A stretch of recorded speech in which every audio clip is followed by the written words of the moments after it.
Something I always found interesting about a lot of the people in both the manosphere and the feminist movement, or in the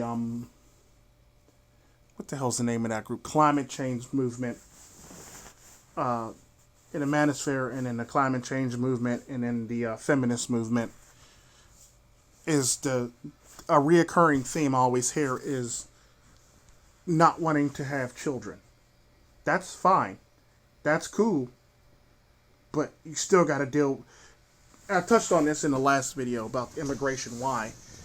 The problem with not having children is you need to replace those children with actual human beings who would actually have children. So you got to replace them with. What happens with that is you got to replace those with actual human beings who would actually have children. Hence immigration. Why immigration is so fucking popular. The problem with not having children, because I actually touched on this in a live stream recently. The problem is some of the same rhetoric that the left espouses, or the feminist movement, or the what the hell's the name of them? Climate change people espouse is basically the same. Some of the same rhetoric that a lot of the people in the manosphere espouse. Because like I remember when somebody said in the live stream, I don't want to have no more children, and I don't want to bring no more children into this world, or don't bring any more grandkids into this world, basically. That's cool. If that's your stance, just know it's very hard to keep a philosophy going if there's nobody in the future to actually take up the mantle. I want you to think about that for a second. It sounds great in theory, but after a while, there's going to be no one to take up your philosophy. Very hard to push a philosophy when you're all dead and nobody had anybody to actually keep the philosophy going. It's just facts. Because at the end of the day, what's going to happen is there's going to be a societal shift change.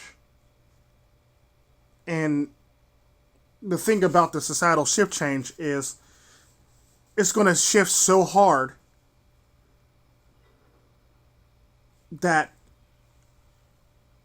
MGTOW philosophy and feminism is probably not even going to be needed. It's going to be a thing of the past for the most part. For the fact that,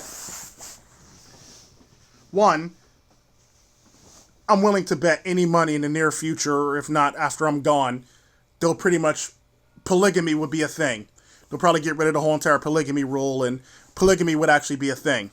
That's coming. I already know it's coming. And two, for some odd reason, I have this weird feeling in my bones that that one community that they've been talking about for a while, and I want to bring up, they're going to legalize that because it falls under the LGBTQ whatever the heck community, and I think what they're going to add the P to it, which makes it, I think y'all know what thing I'm talking about, because all the women teachers in the schools that are getting arrested for this shit, it's only a matter of time before they make it legal.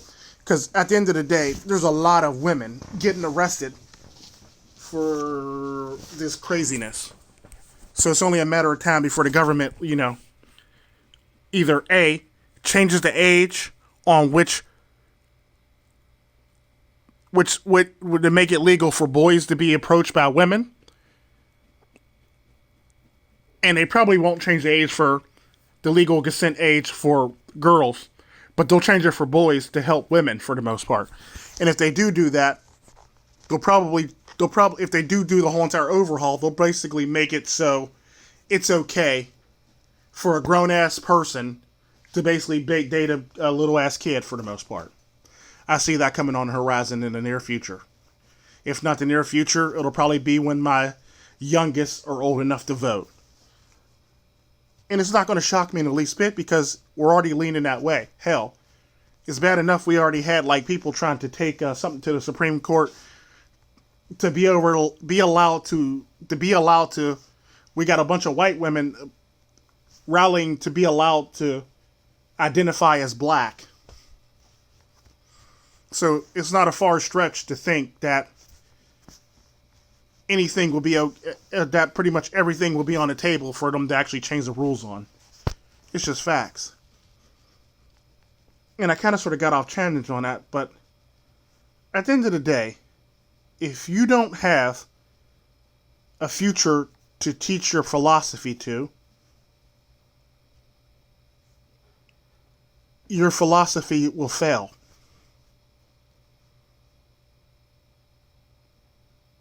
Because at the end of the day, it's a philosophy. For a philosophy to live on, there has to be somebody here to teach it. And if there's nobody here to teach it, because you don't have any offspring, or your offspring doesn't have any offspring, and you didn't reach out and talk to a young man to remotely try to bring up the next generation like that, then the philosophy is going to be doomed. It's basically no different than a lot of the cultures where the culture dies with the parents and the children don't want anything to do with the culture and they just let it die. It's the same fucking thing that happens in life all the time. Across the board, let it be Asian, let it be Latin, let it be anything. It happens in every single culture. In people's families where the culture is always lost. A sense of where you're from or who you are is lost. All because A, there was nobody there to teach them, or B, nobody was willing to actually tell them the reason why it's important to have culture.